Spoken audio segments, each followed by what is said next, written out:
एक काम दे रहा हूँ जे आप आपका घर से 2 बकेट लीजिए, जाके 1 किलोमीटर दूर से 2 बाल्टी पानी उठा के लेके आइए। 1 किलोमीटर दूर जाइए, जाके 2 बाल्टी पानी उठा के लेके आइए। क्या आपके लिए पॉसिबल होगा? आपके लिए तो पॉसिबल होगा, लेकिन बहुत ही ज्यादा मेहनत का काम होगा। यही काम आपको जब हर दिन करना पड़ेगा, तब सोचिए आपका सिचुएशन क्या होगा। आपका सिचुएशन तब क्या होगा, मैं खुद भी सोच सकता हूँ। क्योंकि मैक्सिमम मैक्सिमम जो टाउन में रहते हैं ना, उनका तो ये सोच भी नहीं सकते। लेकिन अभी तक हमारा देश का मैक्सिमम रूरल एरिया का कंडीशन यही है। वो लोग मिनिमम 500 मीटर से 1 किलोमीटर दूर तक भी जाता है पानी लेके आने के लिए। उनका हर दिन का जरूरत पूरा करने के लिए वो कम से कम 500 मीटर 1 किलोमीटर दूर तक भी चले जाते हैं पानी लेके आने के लिए। इतना ज्यादा मुश्किल था। मैं एक एग्जांपल दे रहा हूँ, वृंदा जैसा एक गांव का। वो झारखंड एरिया में पड़ता है। वो गांव में मैं जब गया था, देखा था उधर का बहू कम से कम 500 मीटर दूर, कम से कम मिनिमम 500 मीटर दूर, और मैक्सिमम मैक्सिमम तो 1.5 से 2 किलोमीटर दूर तक भी जाके पानी लेके आता है। इतना ज्यादा पानी का दिक्कत था। गर्मी के टाइम तो जो आसपास का कुआं होता है वो भी सूख जाता है। जब आसपास का कुआं सूख जाता है, तब उसको और भी दूर जाके पानी लेके आना पड़ता है। तो ऐसा सिचुएशन जब वृंदा गांव गांव का, जब उधर वही गांव का एक लाला बोल के लड़का देखा था, वो देखा जी हमारा गांव का लोगों को ये बहुत ही बड़ा एक प्रॉब्लम है। हमारा गांव का लोगों को ये प्रॉब्लम के लिए बहुत बहुत ज्यादा मुसीबत का सामना करना पड़ रहा है। तब वो क्या किया, गांव में एक मीटिंग बुलाई। गांव में मीटिंग बुला के वो वो यही बताए जे मैं सोच रहा हूं जे मैं एक पाइपलाइन बिल्डअप करूंगा आपका घर घर पानी पहुंचाने के लिए। तब कोई भी सोचा नहीं जे पाइपलाइन के थ्रू भी, मोटर फिटा के पाइपलाइन के थ्रू भी हमारा घर में पानी आ सकता है। ऐसा कभी कोई सोचा नहीं। सेकेंड चीज क्या है? सेकेंड चीज, वो लोगों वो गांव में ना लोगों का एजुकेटेड इतना नहीं था। तो लोगों का एजुकेशन का बहुत बड़ा प्रॉब्लम था। इसके लिए लोगों का माइंड में कभी ये चीज आया ही नहीं। जब वो ये बताए तो गांव वाले तो बहुत ज्यादा खुश हो गया था। वो बोल रहे तुम कब करोगे बताओ। बोल रहे आप लोग हमारे साथ दे दोगे तो मैं बहुत जल्दी शुरू कर दूंगा। तो उनका पहला कंडीशन क्या रखा था? उनका पहला कंडीशन था कि मैं इनिशियल कनेक्शन के लिए हर घर से 5,000 रुपया करके कनेक्शन फीस लूंगा। हर घर से कनेक्शन फीस मेरे को 5,000 रुपया करके चाहिए फर्स्ट। और मैं जो जो कनेक्शन लेगा उसका हर महीना 100 रुपया करके चार्ज करूंगा सर्विस देने के लिए। और 3 साल तक कोई भी मेंटेनेंस चार्ज मैं नहीं लूंगा। ये तीनों कंडीशन वो दे दिया था मैक्सिमम गांव वाले। मतलब वो गांव में टोटल 300 हाउस होल्ड था, उसमें से 200 हाउस होल्ड पहले से ही मंजूर हो गया। ये बोल रहे हैं तुम जिस दिन कनेक्शन दोगे मैं उसी दिन तुमको पैसा दे के एक कनेक्शन खरीद लूंगा। तो जब गांव वाले मंजूर हो गया था, उसी वही सोच लेके लाला आगे बढ़े। लाला देखा था जी गांव का जो पानी का लेयर 50 फीट से 200 फीट के अंदर होता है, वो पानी गर्मी के टाइम सूख जाता है। लेकिन जो पानी का लेयर 200 फीट से ज्यादा होता है, मतलब 250 फीट 300 फीट होता है, वो पानी इतना जल्दी सूखता नहीं है। तो सोचा कि मैं कुआं क्यों ना बनाऊं जिसका फीट कम से कम 400 से 500 फीट हो जाए। तो कभी भी गर्मी के टाइम में भी पानी नहीं सूखेगा, ये लॉन्ग टाइम तक टिका भी रहेगा। तो वो यही सोच लेके काम करना शुरू किया। उसका प्रोजेक्ट सक्सेसफुल भी हो गया। वो घर घर जाके पानी पहुंचा भी दिया। उसके बाद उसको इनिशियली 200 कनेक्शन तो मिल ही गया। वो सोच लिया था जब मेरे को 3 महीने के अंदर अंदर और भी 50 कनेक्शन चाहिए, तब वो गांव को मैक्सिमम गांव को कवर कर लेंगे। 80% मार्केट शेयर हो जाएगा उसका, वो गांव का। यही है ना, 80% मार्केट शेयर हो जाएगा। तो वो यही सोच लेके गांव वाले के पास गया। लेकिन इतना इतना अच्छे चीज हुआ था जे 3 महीना वेट नहीं करना पड़ा। उसको 1 महीने के अंदर अंदर हर एक कनेक्शन मिल गया था। मतलब उसको 1 महीने के अंदर अंदर 250 कनेक्शन मिल गया था। इस बार वो प्रोजेक्ट का कॉस्ट हिसाब किया, उसका प्रोजेक्ट का कॉस्ट टोटल, मोटर का कॉस्ट, उस पर गड्ढा जो खोदना पड़ा था, लेबर का कॉस्ट, पाइपलाइन का कॉस्ट, ये टोटल मिला के कॉस्ट आया था उसको 3 लाख रुपया, 3 लाख के आसपास ही आया था। उसके बाद वो सोचिए 250 कनेक्शन ले लिया था 1 महीने के अंदर अंदर, तो 250 कनेक्शन का 5,000 रुपया करके हो रहा है 1,25,000 रुपया।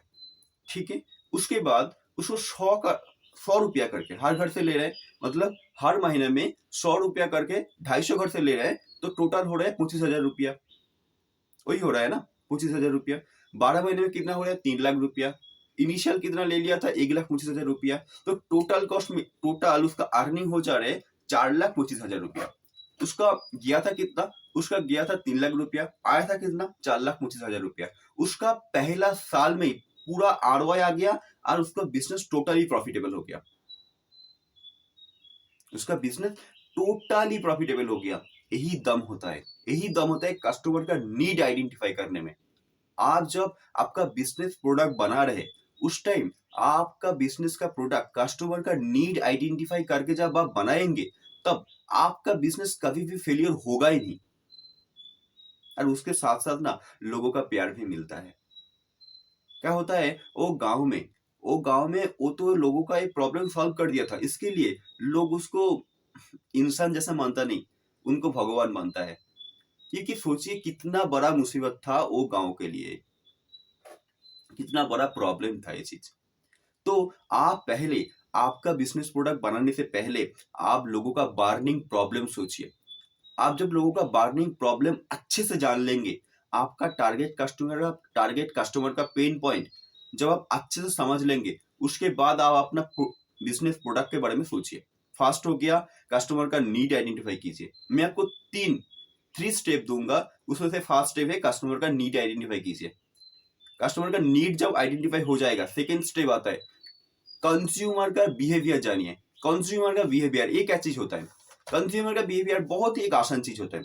क्या होता है, लोगों का साइकोग्राफी जानना, साइकोग्राफी, साथ साथ में डेमोग्राफी जानना। डेमोग्राफी, साइकोग्राफी जानना एंड डेमोग्राफी जानना। अच्छा, डेमोग्राफी क्या चीज होता है, डेमोग्राफी होता है एज, एज जान लिया, ओके, जेंडर जान लिया, इनकम जान लिया, प्रोफेशन जान लिया, साथ साथ में जियोग्राफी जानिए। जियोग्राफी, जियोग्राफी जानिए। क्या क्या जानना पड़ेगा, फिर से रिपीट करो, age, gender, income, profession and geography. हो गया। साइकोग्राफी क्या होता है, साइकोग्राफी में सिर्फ एक ही चीज आता है, माइंडसेट। लोगों का माइंडसेट क्या है। ठीक है, मैं एक एग्जांपल दे रहा हूँ। पहले जिलेट, जिलेट अमेरिका से आया था। अमेरिका में जैसा करके प्रोडक्ट बनाया था जिलेट, तो ऐसा ही सोचा था जो इंडिया में भी चलेगा। अमेरिका जो प्रोडक्ट था ना, वो जो आप सेविंग करते थे, सेविंग करके आप नाला से, जो कॉल से जो पानी आता है उससे आप धो सकते थे। मतलब आप सेविंग कर लिया, उसके बाद नाला जो आपका पाइपलाइन के थ्रू जो पानी आ रहा है उससे आप आराम से धो सकते हैं। ठीक है, वो ऐसे सोचा था इंडिया में भी होगा, तो ऐसा करके प्रोडक्ट बनाया था। प्रोडक्ट बना के, मतलब जैसा अमेरिका में बनाया था, ऐसा ही इंडिया में भी प्रोडक्ट बनाया था। बना के मार्केट में लॉन्च कर दिया, लेकिन उनका प्रोडक्ट पूरा पूरी फेलियर हो गया। पहले पूरा पूरी फेलियर हो गया। जब उनका सीईओ आया था, वो सोचा, उनका जब सीईओ आया था, वो सोचा था मेरा प्रोडक्ट मार्केट में फेल क्यों हो गया, रीजन क्या था। वो जब गया, वो जब मार्केट में जाके ढूंढा, देखा था इधर का लोग कैसे करके सेविंग करता है, ये पहले देखा था। वो देख के उसका उसका हैरान हो गया, कैसे करके सेविंग करता है। वो देखा था इधर का लोग क्या करते हैं, पहले ब्लेड के थ्रू सेविंग ब्लेड के थ्रू ऐसा करके ना सेविंग टेविंग अच्छे से कर देता है। ठीक है, करके उसका मॉग से पानी धो लेता है। ठीक है, तो ठोक ठोक के उसको साफ करता है। ठीक है, सेविंग कर लेता है, ठोक ठोक के साफ करता है, ऐसा पानी नाला से नहीं आता है, नाली से नहीं आता है। यही होता है कस्टमर बिहेवियर। कस्टमर बिहेवियर के अंदर फर्क होता है। कस्टमर बिहेवियर आप जब अच्छे से जान लेंगे ना, उसके बाद ही आप अच्छे से प्रोडक्ट बना पाएंगे। आपको देखना पड़ेगा कस्टमर कैसे करके नाली से धो रहा है ना ठोक ठोक के धो रहा है, ये आपको देखना पड़ेगा। ठीक है, कस्टमर बिहेवियर जान लिया, ओके। इस बार लास्ट पॉइंट आता है 5P। 5P होता क्या है, 5P होता है, फर्स्ट होता है प्रोडक्ट, सेकंड होता है प्राइसिंग, थर्ड होता है पैकेजिंग, फोर्थ होता है प्लेसमेंट, फिफ्थ होता है पोजीशनिंग। ठीक है, एक एक करके समझो। प्रोडक्ट आप अच्छे से समझ लीजिए, प्रोडक्ट कैसे करके बनाना पड़ता है, प्राइसिंग कैसे करके सेट करना पड़ता है, प्राइसिंग सेट करने का तरीका क्या है। प्राइसिंग सेट करने के टाइम दो चीज ध्यान रखिए, पहले आपका कॉस्ट कितना आ रहा है, ठीक है, कॉस्ट के हिसाब से, उसके बाद कॉस्ट के हिसाब से आप कितना मार्जिन रख रहे हैं, ठीक है।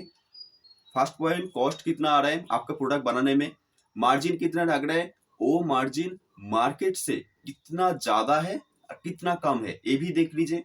थर्ड पॉइंट होता है जे आपका आपका प्रोडक्ट से आपका टारगेट कस्टमर का मैक्सिमम से मैक्सिमम बेनिफिट मिलता है कि नहीं मिलता है। मैं ये एग्जांपल दे रहा हूं हमारा ही कंपनी का, बड़ा बिजनेस का।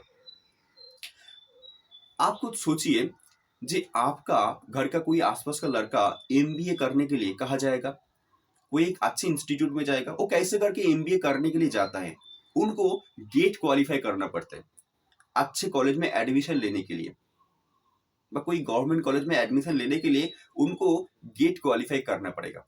तो ये बहुत ही मिनिमम स्टूडेंट ही कर पाएगा, ओके।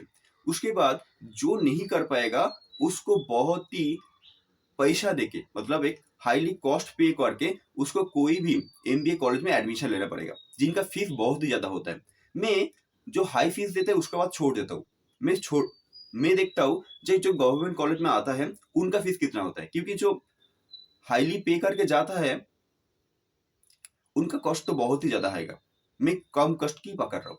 आप सोचिए कोई भी लड़का कॉलेज में जाके पढ़ेगा, उसका हॉस्टल का खर्चा है मैक्सिमम हर महीने में 10,000 के आसपास हो जाएगा कम से कम 10,000 रुपया के आसपास हो जाएगा, ठीक है।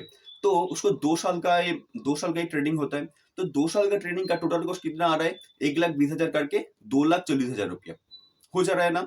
उसके बाद उसका कॉलेज का फीस है, ट्यूशन का फीस है, एक टोटल मिला के उनका हर महीने तो नहीं बोलूंगा, 2 साल का कॉस्ट आ जाएगा कम से कम 7 लाख रुपया के आसपास, 7 से 8 लाख रुपया के आसपास आ ही जाएगा उसका college fees, hostel fees, tuition fees सब कुछ लेके। उसके बाद ये सोचिए जो कोई भी लड़का ऑक्सफोर्ड जैसे इंस्टीट्यूट में पढ़ने जाएगा, तो उसका सिचुएशन क्या होगा, उनका कॉस्ट कभी सोचा था, उनका कॉस्ट कितना होगा, जाके थोड़ा गूगल कीजिए आपको पता चल जाएगा।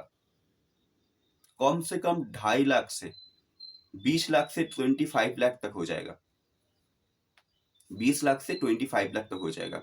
इस बार बात क्या होता है, जो ऑक्सफोर्ड इंस्टीट्यूट में कैसे पढ़ाई होता है जो इंडियन इंस्टीट्यूट में नहीं होता है, क्यों, हमारा देश का मैक्सिमम हमारे मैक्सिमम स्टूडेंट तो नहीं है, हमारे देश का बहुत सारे स्टूडेंट बाहर जाते हैं पढ़ने के लिए। ऐसा क्या फर्क होता है, फर्क यही होता है जे वही इंस्टीट्यूट में जो लर्निंग मिलता है ना, वही प्रैक्टिकल लर्निंग मिल जाएगा, प्रैक्टिकल लर्निंग मिलता है, जो लर्निंग वो आके आसानी से समझ भी पाएगा और यूज भी कर पाएगा। समझ पाया, ओके। इस बार में स्टूडेंट तो चला गया, उसके बाद कौन कौन आता है, उसके बाद आता है एंटरप्रेन्योर, उसके बाद आता है सोलोप्रेन्योर, वर्किंग प्रोफेशनल। इनको भी ये जरूरत पड़ता है, क्यों जरूरत पड़ता है, इनका जरूरत क्या देखें, मैं वर्किंग प्रोफेशनल को ले रहा हूँ। वर्किंग प्रोफेशनल का लाइफ में सबसे ज्यादा इंपॉर्टेंट क्या है, उनका करियर का ग्रोथ, उनका प्रोफेशनल ग्रोथ, ये सबसे ज्यादा इंपॉर्टेंट होता है। लेकिन प्रोफेशनल ग्रोथ के लिए सबसे ज्यादा इंपॉर्टेंट क्या होता है, लीडरशिप स्किल, मैनेजमेंट स्किल, ये सबसे ज्यादा इंपॉर्टेंट चीज होता है। लेकिन उसको ये चीज मिलता ही नहीं है कोई जगह में, कोई कोई ऐसा इंस्टीट्यूट नहीं है, कोई ऐसा कंपनी नहीं है जो ये चीज सिखाता है। ये हो गया वर्किंग प्रोफेशनल का। स्टूडेंट के लिए क्या इंपॉर्टेंट होता है, स्टूडेंट के लिए भी ये दो चीज बहुत ज्यादा इंपॉर्टेंट होता है, लीडरशिप स्किल के साथ साथ एक इंटरमीडिएट माइंडसेट। मैं जब कोई भी स्टूडेंट के पास जाता था ना, उनका गोल कभी भी क्लियर नहीं होता है। कभी भी जिसको पूछता हूँ उसको भी जॉब भी पूछता हूँ तुम्हारा गोल क्या है, तुम 3 साल के अंदर कहाँ पहुंचना चाहते हो, एक कोई भी बोल नहीं पाता है मेरे को। इनके लिए क्लैरिटी चाहिए, उनको आगे जाने के लिए क्लैरिटी चाहिए। तो ये हो गया स्टूडेंट का बात। हमारा और टारगेट कस्टमर कौन है, हमारा टारगेट कस्टमर है सोलोप्रेनियर। और एंटरप्रेन्योर। अच्छा, सोलोप्रेन्योर कौन होता है? जो अकेला ही बिजनेस को रन करता है। जो अकेला भी बिजनेस को रन करता है, उनके लिए भी स्ट्रेटेजी चाहिए ना। वो कैसे करके अपना बिजनेस में कैश फ्लो लेके आएगा, उसके लिए भी उसको तरीका चाहिए ना। ओके, बिजनेसमैन के लिए उनका बिजनेस का स्किल अप कैसे करके करेगा, वो भी उसका अच्छे से जानकारी नहीं रहता है। इस बार सोचिए, ये बहुत ही ज्यादा एक इंपॉर्टेंट कोर्स हो गया, लेकिन इनका कॉस्ट कैसे करके विवेक बिंद्रा सर मेंटेन किया। इनका कॉस्ट रखा था, आप सोचिए जो एमबीए कॉलेज में पढ़ने जाएगा, उसका जो ट्यूशन होता है, मिनिमम सोच रहा हूँ मैं, ट्यूशन 10 किलोमीटर या 20 किलोमीटर दूर में जाके पढ़ना पड़ता है। तो उसको जाने आने का खर्चा ही हो जाएगा 50 रुपीज से 100 रुपया के अंदर। 50 रुपीज से 100 रुपया के अंदर, मतलब उसका एक महीने का कॉस्ट आ रहा है 3,000 रुपया हो रहा है ना। उसका एक साल का खर्च कितना हो रहा है? 34,000 रुपया। 2 साल का कॉस्ट कितना हो रहा है? 72,000 रुपया। यही हो रहा है ना। लेकिन एक स्टूडेंट के लिए एक कोर्स का फीस कितना जानते हैं? 28,000 रुपया, 28,000। सोचिए, इतना ज्यादा कम प्राइस है, उसके बाद भी एक कंपनी बहुत ही बड़ा प्रॉफिटेबल कंपनी है। ये होता है एक एंटरप्रेन्योर माइंडसेट। एंटरप्रेन्योर माइंडसेट के थ्रू आप ये सोच पाएंगे, जे मेरे कंपनी को मैं कैसे करके प्रॉफिटेबल भी कर पाऊंगा, उसके साथ मेरा टारगेट कस्टमर को मैं ज्यादा से ज्यादा बेनिफिट दे पाऊंगा। आपको दो चीज ध्यान रखना ही पड़ेगा, आपका कॉस्ट कंपनी को प्रॉफिटेबल बनाना भी पड़ेगा, और उसके साथ साथ आपका टारगेट कस्टमर को ज्यादा से ज्यादा बेनिफिट भी देना पड़ेगा। प्राइसिंग के टाइम ये दो चीज ध्यान रखिए। कॉस्टिंग देख लीजिए, कॉस्टिंग क्या क्या आता है? रनिंग कॉस्ट आता है एक चीज, और साथ में सेकेंड चीज आता है क्या? आपका रनिंग कॉस्ट के साथ साथ आता है आपका जो फिक्स्ड कॉस्ट होता है, मतलब आपका घर का रेंट होता है। आप जब घर भी बनाएंगे, जमीन भी बनाएंगे, उनका भी कॉस्ट आता है, कोई मशीन भी बनाएंगे, उनका कॉस्ट आता है। ठीक है, ये दो चीज होता है। ओके, प्रोडक्ट बना लिया, प्राइसिंग जान लिया, प्लेसमेंट एंड पोजिशनिंग क्या होता है? अब रियलमी का फोन सोचिए, रियलमी में रेडमी का जो सेट होता है वो 10,000 रुपया के 15,000 रुपया के आसपास ही आता है। लेकिन एप्पल का सोचिए, एप्पल का प्रोडक्ट का कितना रेंज होता है? मिनिमम 70,000 रुपया, 75,000 रुपया। रेडमी व रियलमी का जो टारगेट कस्टमर है ना, वो उनका इनकम रेंज कम से कम 10,000 रुपया से 2 लाख रुपया के आसपास होता है। लेकिन जो एप्पल का सेट होता है, उनका इनकम का रेंज कम से कम 1 लाख से ऊपर होता ही है। ठीक है, तो रेडमी का फोकस्ड कस्टमर कौन है? रेडमी का फोकस्ड कस्टमर है जो हमारा जो सेल्स फरन होता है ना, उनका बॉटम लाइन में रहता है। मतलब हमारा इंडिया का मैक्सिमम जनता हो जाता है रेडमी का कस्टमर। वही एप्पल का कस्टमर सिर्फ इंडिया का नहीं बाहर देश का भी।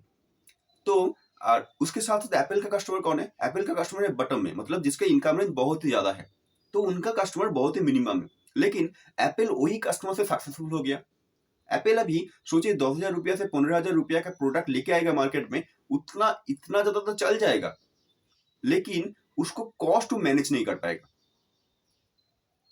उसका प्रोडक्ट बिक जाएगा, लेकिन वो प्राइसिंग मैनेज नहीं कर पाएगा, इसके लिए उसका एक प्रॉफिटेबल नहीं होगा। साथ में रेडमी का 10,000 रुपया से 15,000 रुपया के अंदर अंदर वो मार्केट शेयर मैक्सिमम से मैक्सिमम कर लिया, इसके लिए कोई भी कंपनी को यह में घुसने नहीं देगा। समझ पाया? पोजीशनिंग एंड प्लेसमेंट ये बहुत ज्यादा इंपॉर्टेंट होता है। इससे आपका कस्टमर को आपके ऊपर रिकॉल वैल्यू पैदा होता है, मतलब आपका कस्टमर आपको याद करेगा क्यों। ठीक है, 4P जान लिया। लास्ट पी होता है पैकेजिंग। अब सोचिए, कोई भी आपको एक प्रोडक्ट दे दिया, प्रोडक्ट का बाहर का जो कवर है बहुत ज्यादा गंदगी होगा, तो आपका फीलिंग कैसे होता है? तो प्रोडक्ट को एक बढ़िया से पैकेट करना बहुत ज्यादा इंपॉर्टेंट होता है। इसके लिए कस्टमर का मन में आपके लिए एक ब्रांड वैल्यू पैदा हो जाएगा। अब अमेजोन व फ्लिपकार्ट में कोई भी प्रोडक्ट खरीदता है ना, उसका देखा था पैकेट का कंडीशन कैसे करके होता है, कितना बढ़िया से पैकेट करता है वो लोग। इसके लिए अमेजोन और फ्लिपकार्ट में आपका मन में एक बहुत ही ज्यादा ब्रांड वैल्यू क्रिएट हो जाता है। आप बार बार जाते हैं अमेजोन में, फ्लिपकार्ट में प्रोडक्ट खरीदने के लिए। ठीक है। 5P, आपको फर्स्ट जानना क्या है, कस्टमर का नीड। सेकंड क्या जानता है, कस्टमर का बिहेवियर, कंज्यूमर बिहेवियर जान लिया। लास्ट होता है 5P। ये जब तीन चीज आप अपना बिजनेस में अच्छे से इंप्लीमेंट कर पाएंगे, तब आपका बिजनेस का प्रोडक्ट कभी भी फेल्यूर नहीं होगा। जाते जाते ये मेरा बोनस पॉइंट है, जे आपका बिजनेस का प्रोडक्ट कैसे करके इंप्रूव कर पाएंगे। इसके लिए कस्टमर का फीडबैक लीजिए। आपका टारगेट कस्टमर का फीडबैक, रेटिंग बहुत ज्यादा इंपॉर्टेंट होता है। ये इंप्रूवमेंट करने के लिए, बिजनेस प्रोडक्ट को इंप्रूवमेंट करने के लिए सबसे ज्यादा इंपॉर्टेंट होता है। इस वीडियो को एक बार नहीं, 2 बार 3 बार देखते रहिए। जितने बार देखेंगे उतने बार आपका क्लैरिटी और भी ज्यादा आ जाएगा। आपने ये वीडियो को पूरा देखा, पूरा वीडियो को देख के अपना बिजनेस में वीडियो को इंप्लीमेंट किया, दूसरे को भी शेयर करके मदद किया, कमेंट करके जानकारी दिया जाए अगले वीडियो कौन सा होगा। मेरे को लाइक, शेयर एंड सब्सक्राइब करके उत्साह बढ़ाने के लिए आपको हृदय की गहराई से बहुत बहुत धन्यवाद। Thank you.